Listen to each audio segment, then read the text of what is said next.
नमस्कार दोस्तों, स्वागत है आपका हमारे आज के करंट अफेयर की क्लास में। शुरुआत करते हैं हमारे पहले करंट अफेयर से, जो रिलेटेड है परिसीमन आयोग से। कि अभी परिसीमन का नया फॉर्मूला आया है, किसने दिया है? EAC-PM, जो प्रधानमंत्री की आर्थिक सलाहकार परिषद है, इकोनॉमिक अफेयर्स काउंसिल है, उसने ये फॉर्मूला है, ये फॉर्मेट है वो दिया है। अभी इस पर अप्रूवल लेना बाकी है क्योंकि ये लास्ट में संसद से पारित करवाना है। इसमें 543 जो लोकसभा की सीटें हैं उनको बढ़ा करके 824 सीटें करने का प्रावधान है, जिसके अंदर 373 सीटें हैं वो ज्यों की त्यों रखी जाएगी, उनमें किसी भी प्रकार का बदलाव नहीं किया जाएगा। बदलाव किया जाएगा 170 सीटों के अंदर। 170 सीटों में जो 59 सीट है उनको तोड़ करके दो भागों में विभाजित किया जाएगा, 59 और 59 हो गई। और 111 जो सीटें हैं उनके 3 भाग बनाए जाएंगे, 111, 111, 111। तो टोटल 118, 333 और 373 ये बन जाते हैं 824। मुख्य मुद्दा है इसमें जो अपने दक्षिणी राज्य है उनका, क्योंकि परिसीमन है वो जनगणना के आधार पर होता है, लेकिन इसमें साथ में ये भी सुझाया है कि जो परिसीमन है उसका आधार केवल जनगणना नहीं होगा, इसके अलावा कौन से आधार होंगे? एक तो 2027 में जो जनगणना चल रही है अभी 26-27 की, वो होगी ही। संसदीय क्षेत्र का आकार, शहरीकरण, SC की आबादी कितनी है, ST की आबादी कितनी है, भाषाई विविधता और मतदान केंद्रों की उपलब्धता, इन आधारों पर परिसीमन है वो किया जाएगा। फिर जो छोटे राज्य हैं जिनमें केवल एक एक लोकसभा सीट है उनको बढ़ा करके 2-2 किया जाएगा, जैसे मिजोरम, सिक्किम, पुदुचेरी, लद्दाख, नागालैंड, अंडमान निकोबार, चंडीगढ़ और लक्षद्वीप, इन राज्यों की। फिर दक्षिण में जो लोकसभा में उनका प्रतिनिधित्व था 23.7% है, ये थोड़ा सा घट करके 23.6% रहेगा। जो उत्तरी भारत के और जो बड़े राज्य हैं उनका 45.5% था, ये घट करके 45.2% हो जाएगा। तो इससे जो दक्षिणी राज्य है उनको संतुष्ट हो भी सकते हैं, नहीं भी हो सकते हैं, वो तो संसद में ही इसका देखने को हमें मिलेगा। राजस्थान में अभी लोकसभा की कितनी सीटें हैं? 25 हैं। विधानसभा की कितनी हैं? 200 है। राज्यसभा की कितनी है? 10 है। तो जो लोकसभा की 25 सीटें हैं वो हटकर कितनी हो जाएगी? 38 हो जाएगी। मध्य प्रदेश में 29 से 44 और छत्तीसगढ़ में 11 से 17 सीटें होने की संभावना है इस फॉर्मूले के आधार पर। बात करें परिसीमन आयोग की, तो अनुच्छेद 82 के अंदर दिया गया है कि संसद प्रत्येक होने वाली जनगणना के बाद में एक परिसीमन एक्ट है वो पारित करेगी, उसके आधार पर केंद्र सरकार है वो परिसीमन आयोग का गठन किया जाएगा। ऐसा ही अनुच्छेद 170 के अनुसार राज्यों में क्षेत्रीय निर्वाचन क्षेत्रों में जो भी विभाजन करना है उसके लिए भी बनाया जाएगा। फिर ये साइंस एंड टेक से रिलेटेड है कि हमारे आंध्र प्रदेश में अमरावती क्वांटम वैली है, उन्होंने ऐसा फ्रिज विकसित किया है जिसमें तापमान वो 4 केल्विन तक यानी -269 डिग्री सेल्सियस तक लेकर चले गए हैं, जो लगभग अंतरिक्ष के तापमान के बराबर है। इसका उपयोग क्या होगा? इसका उपयोग होगा दोस्तों क्वांटम कंप्यूटिंग के अंदर, क्योंकि क्वांटम कंप्यूटिंग है वो क्यूबिट पर काम करता है और वो बहुत जितनी तेज गणना करता है उतना ही उसको स्टेबल वातावरण चाहिए, चाहे वो तापमान की दृष्टि से हो या इलेक्ट्रॉनिक वातावरण, जो उसके आसपास इलेक्ट्रॉनिक चीज़ें हैं उनसे वो प्रभावित नहीं होना चाहिए। तो इसके लिए हमें ये जो फ्रिज बनाया है इन्होंने, यहाँ तक तापमान कम किया है उसके लिए। दूसरे, मेडिकल के अंदर कुछ जांच के नमूने ऐसे होते हैं, उनकी जांच के लिए हमें उनको विदेशों में भेजना पड़ता है, क्योंकि इतना कम टेम्परेचर भारत में किसी भी लैब में उपलब्ध नहीं होता है। तो अब वो समस्या भी खत्म हो जाएगी, क्योंकि उसमें नमूने आप पहले भेजोगे तो समय भी ज़्यादा लगेगा, प्लस में आपके पैसे भी ज़्यादा लगेंगे, तो दोनों की बचत होगी। सुपर डेटा सेंटर है उसमें भी इसका काम लिया जाएगा। फिर राजस्थान में, हमारे उत्तरी राजस्थान में पुरातात्विक पर्यटन सर्किट बनने जा रहा है श्रीगंगानगर हनुमानगढ़ जिले के अंदर। इसमें जो 3 जगह हैं उनको आपस में जोड़ा जाएगा। हनुमानगढ़ में जो कालीबंगा है जो पुरातात्विक स्थल है उसको, फिर बड़ोपल वेटलैंड को, और फिर जो रंग महल है, इन तीनों को जोड़ करके ये पुरातात्विक पर्यटन सर्किट है वो बनाया जाएगा। फिर सर्कुलर इकोनॉमी से रिलेटेड आ गया कि मकराना का पांडु बना सफेद सोना, वेस्ट से करोड़ों का कारोबार। पांडु किसको बोलते हैं? पांडु बोलते हैं कि जो मार्बल की कटाई करते हैं, उनकी पॉलिश करते हैं, उनको रिफाइन करते हैं, तो उस समय जो सफेद रंग का पाउडर बनता है उसको पांडु बोलते हैं। पहले वो क्या था, एक वेस्ट था, उसको बाहर डंप किया जाता था खेतों में, तो ये सभी के लिए समस्या बनी हुई थी। लेकिन अब क्या हो गया है, इसका विभिन्न उद्योगों में, कहाँ कहाँ पर, कैल्शियम आधारित उद्योग, सिरेमिक टाइल्स उद्योग, वॉल पुट्टी और निर्माण सामग्री, पोल्ट्री फीड में मुर्गी दाना, दवा उद्योग, टूथपेस्ट निर्माण, पेंट, प्लास्टिक, रबड़ उद्योग, इसमें इनका उपयोग होने लगा है। इन उद्योगों में यह कच्चे माल के रूप में इस्तेमाल किया जाने लगा है, तो इसकी क्या है, मांग बढ़ गई है। दूसरा, ये जो वेस्ट के रूप में फेंका जाता था, अब जो 4-5 साल से पुराना फेंका हुआ है वो भी उठा करके कंपनियां हैं वो ले जा रही है, तो किसानों के भी जेब में आमदनी आ रही है।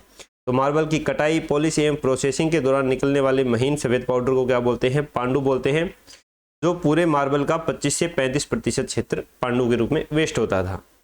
अब ये किसको, सर्कुलर इकोनॉमी को बढ़ावा देने लग गया है। सर्कुलर इकोनॉमी का मतलब होता है पुनर्चक्रीय, कि एक का जो वेस्ट है वो दूसरे के लिए कच्चा माल बन जाए, तो कोई भी वेस्ट आपको नहीं मिलेगा, बार बार उसका क्या होता जाएगा, उत्पादन है उसका यूज होता रहेगा। फिर 4 जुलाई को राजस्थान में प्रधानमंत्री नरेंद्र मोदी का दौरा हो सकता है। वो जयपुर में जो मेट्रो फेज 2 है उसका लोकार्पण करेंगे, साथ में पचपदरा रिफाइनरी है उसका लोकार्पण भी किया जा सकता है। जो फेज 2 है वो कहाँ से कहाँ तक बनाई जाएगी, प्रहलादपुरा से टोडी मोड़ तक बनाई जाएगी।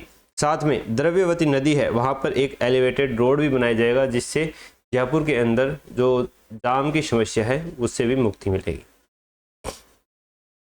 फिर 2 आर्टिकल आए हैं कृषि से संबंधित, एल नीनो प्रभाव हो गया, जलवायु परिवर्तन हो गया, इससे संबंधित है। इन दोनों आर्टिकलों में बताया है कि एल नीनो के क्या प्रभाव हो सकते हैं।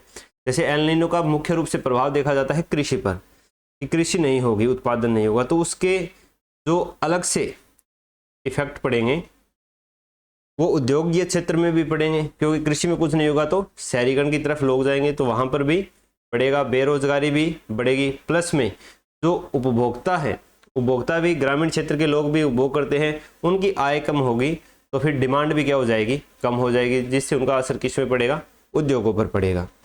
इसलिए अभी 53% कम बारिश हुई है अभी तक, और ऐसा 315 जिले हैं वो प्रभावित जिले होने का अनुमान है। तो इसके लिए सरकार को पहले से तैयार रहना चाहिए, ये नहीं है कि जब संकट आ गया उस समय हम उसका प्रावधान करने में लगे हुए हैं। एल नीनो के कारण एक तो बारिश कम होती है, दूसरा तापमान भी बढ़ता है, जिससे फसलों पर दोहरी मार होती है। एक तो बारिश नहीं होगी, और दूसरा जिस फसल को जितना तापमान चाहिए उससे ज़्यादा तापमान मिलेगा तो भी उत्पादन क्या हो जाएगा, कम हो जाएगा। रिस्क मैपिंग है वो सरकार को पहले से करना चाहिए। GIS जो हमारी भौगोलिक प्रणाली है, भौगोलिक इंस्पेक्शन सिस्टम जो है, उस पर हमें ध्यान देना चाहिए। सैटेलाइट इमेजेस की जानकारी के आधार पर जल संरचनाओं का पुनरुद्धार करना चाहिए, क्योंकि बारिश नहीं होगी तो पीने के पानी की समस्या भी आने वाली है। अभी आप अलग अलग इंस्टाग्राम रील्स वगैरह में देख रहे हो कि जितने बड़े बड़े शहर हैं, कोई बता रहा है 50 दिन का पानी बचा है, कोई 75 दिन का बचा है। तो अगर बारिश नहीं होगी तो उससे पानी की समस्या भी आएगी ही आएगी। भूमिगत अपना जल स्तर है वो लगातार गिरता जा रहा है, तो उसके लिए जल संरचनाओं का पुनरुद्धार करना हमारे लिए बहुत आवश्यक है। शहरी जल का प्रबंधन करना, उसको हार्वेस्ट करना दोबारा से बहुत ज़्यादा ज़रूरी हो गया है। एल नीनो जैसे जलवायु परिवर्तन से निपटने के लिए कृषि तकनीकों का विस्तार करना ज़रूरी है। पानी की जो अपव्यय होता है उसको रोकने के लिए भी काफ़ी तकनीक लाना ज़रूरी है। जैसे अभी अपने राजस्थान में यमुना जल समझौता हुआ है, उसमें हरियाणा से राजस्थान तक हाशियावास चूरू तक जो पानी आएगा वो पाइपलाइन के जरिए आएगा, जिससे पानी का अपव्यय है वो काफ़ी रुकेगा, पानी की चोरी है वो भी रुकेगी। तो इन सब चीज़ों पर सरकार को ध्यान देना चाहिए।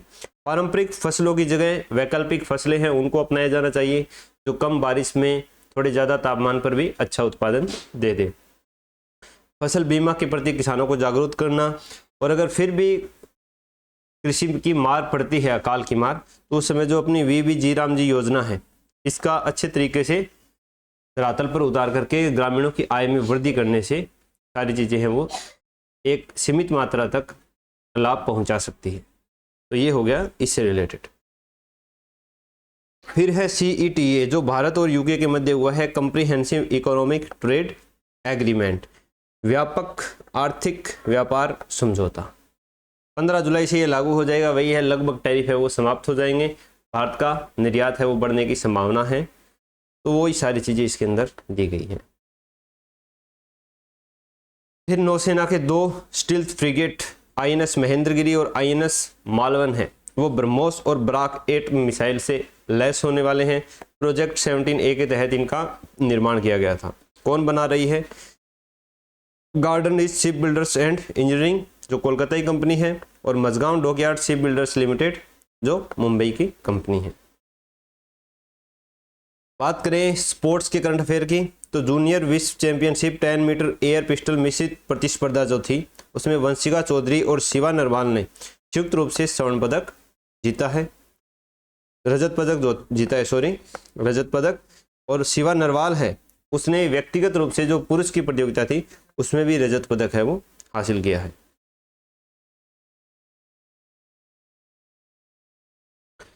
इसके बाद जो यमुना जल समझौता है उस पर 29 जून को हस्ताक्षर होने वाले हैं। 27 फरवरी 2024 को MOU हुआ था, 29 जून 2026 को MOA हो जाएगा। MOU और MOA में क्या फ़र्क है? MOU का मतलब होता है मेमोरेंडम ऑफ अंडरस्टैंडिंग, यानी एक अंडरस्टैंडिंग बनाने के लिए हस्ताक्षर हुए हैं। उसमें जो नियम कानून लिखे जाते हैं वो हो सकता है कोई पक्ष माने या ना माने, उसके लिए बाध्य नहीं होता। लेकिन जो मेमोरेंडम ऑफ एग्रीमेंट है उसके बाद जो दोनों पक्ष हैं वो उसके नियम कानून को मानने के लिए बाध्य होते हैं। तो 29 जून 2026 को राजस्थान हरियाणा में ये मेमोरेंडम ऑफ एग्रीमेंट इस पर साइन होने वाले हैं। फिर है दैनिक भास्कर के करंट अफेयर्स। द्रौपदी मुर्मू ने 65 हस्तियों को दिए हैं पद्म पुरस्कार। अलग अलग लोगों को आपको पता ही है, थोड़े बहुत याद करने पड़ेंगे, यहाँ पर उनको पढ़ने का कोई औचित्य है नहीं। फिर ब्रिक्स देशों की NSC की बैठक हुई थी, वो हमने कल देख लिया था। श्रीलंका ने चुनावों में जो अमिट छाप स्याही है जो यहाँ पर उंगली पर लगाते हैं उसके उपयोग को बंद कर दिया है कि इससे एक तो पैसे ज़्यादा खर्च होते हैं और इसका कोई मतलब नहीं है कि जब वोटर कार्ड देख लिया। क्या उनके समझ में आप भी समझ सकते हो। फिर जो पुर्तगाल के फुटबॉलर हैं रोनाल्डो, वो 6 विश्व कप खेलने वाले और 6 विश्व कपों में गोल करने वाले पहले खिलाड़ी बन गए हैं। इनके अलावा मेसी है, उन्होंने भी 6 विश्व कप खेले हैं, लेकिन 2010 के विश्व कप में वो गोल नहीं कर पाए थे, तो गोल करने वाले खिलाड़ी वो नहीं बने हैं। 6 विश्व कप प्लस 6 विश्व कपों में गोल करने वाले रोनाल्डो पहले खिलाड़ी हैं। फिर पश्चिमी ऑस्ट्रेलिया के पीलबारा में दुनिया का सबसे पुराना उल्का पिंड है वो खोजा गया है और इसका नाम है नॉर्थ पोल डोम। क्या नाम है इसका? नॉर्थ पोल डोम। कहाँ पर है ये? ऑस्ट्रेलिया। ऑस्ट्रेलिया में कौन सी जगह है? पीलबारा, यहाँ पर ये खोजा गया है क्रेटर। भीम ऐप के लेन देन में वृद्धि हुई है। फिर है आर्कटिक ट्रीटी। आर्कटिक ट्रीटी हुई थी 1959 में। ये विभिन्न देशों के मध्य एक ट्रीटी हुई, एक समझौता हुआ कि जो आर्कटिक महाद्वीप है, अंटार्कटिक महाद्वीप है, आर्कटिक तो महासागर है, अंटार्कटिक का महाद्वीप है, उस पर कोई भी देश है अपना प्रभुत्व स्थापित नहीं करेगा। वहाँ पर किसी भी प्रकार की सैन्य गतिविधि है उसको अंजाम नहीं दिया जाएगा, कोई सैन्य अड्डा नहीं बनाएगा। इसका उपयोग है को केवल वैज्ञानिक शोधों के लिए किया जाएगा और सभी देशों को इसमें छूट होगी। यही है अंटार्कटिक ट्रीटी। भारत भी इसका सदस्य है। फिर ये द हिंदू में आया है कि जो अन्ना हजारे हैं उन्होंने महाराष्ट्र सरकार को अल्टीमेटम दिया है कि 5 जुलाई तक उन्होंने अगर जो RTA नियमों में बदलाव किए हैं उनको वापस नहीं लिया तो वो अनशन है वो शुरू करेंगे फास्ट। ठीक है। फीस में 3 गुना वृद्धि हुई है। जो RTA लगाते हैं हम उसकी जो फीस है उसमें महाराष्ट्र सरकार ने 3 गुना वृद्धि की है। अपील के लिए नई फीस, अगर संतुष्ट नहीं होता है तो उसके लिए हम अपील करते हैं, उसके लिए नई फीस लगाई है। BPL परिवारों को कुछ RTA पे छूट थी फीस में, वो बंद कर दी है। और शब्दों और विषयों की सीमा, एक RTA में एक ही विषय पर सवाल पूछ सकते हो और आपके शब्द वो उसमें 150 से ज़्यादा नहीं होने चाहिए। ये कुछ प्रावधान किए हैं अभी महाराष्ट्र सरकार ने, जिसके खिलाफ अन्ना हजारे है वो अनशन करना शुरू कर देंगे अगर 5 जुलाई तक इनको वापस नहीं लिया गया। फिर ईरान ने मोदी को इनवाइट किया है खमेनी की जो फ्यूनरल सेरेमनी है, जो मृत्यु भोज तो नहीं बोल सकते, ठीक है, तो उनकी जो सेरेमनी है मरने के बाद उसके ऊपर। तो अब देखते हैं नरेंद्र मोदी जाते हैं कि नहीं। वो ऑफिशियल सेरेमनी है जुलाई 3 से 9 के बीच में। उसी बीच में नरेंद्र मोदी के इंडोनेशिया, ऑस्ट्रेलिया और न्यूजीलैंड का दौरा है 6 से 11 के बीच में। तो ये मिनिस्ट्री ऑफ एक्सटर्नल अफेयर्स के पास आया है। अब दौरा होगा या नहीं होगा, क्या इसमें कूटनीतिकता रहेगी, वो हम देखेंगे। फिर आ जाती है हमारी सुजस ई प्रश्नोत्तरी। राज्य सरकार द्वारा प्रदेश में पर्यटकों को आकर्षित करने और उन्हें आधुनिक एवं पर्यावरण अनुकूल परिवहन सुविधा उपलब्ध करवाने के लिए कितनी डबल डेकर ई बसें चलाने की घोषणा की है? 50। 12वें अंतर्राष्ट्रीय योग दिवस की आधिकारिक मुख्य थीम क्या रखी गई थी? स्वस्थ वृद्धावस्था के लिए योग। हाल ही में 20 जून 2026 को मुख्यमंत्री भजनलाल शर्मा ने राजस्थान के प्रसिद्ध हिल स्टेशन माउंट आबू के लिए किस नए नाम का लोकार्पण किया है? आबू राज। राज्य की आर्थिक प्रगति के सही मूल्यांकन और जिला स्तर पर विकास की सटीक निगरानी के लिए राजस्थान सरकार द्वारा कौन सा नया पोर्टल विकसित किया जा रहा है? District domestic product portal. Panchgaurav योजना में एक जिला एक उपज के तहत सलूम्बर जिले की उपज कौन सी है? सलूम्बर जिले की है मक्का।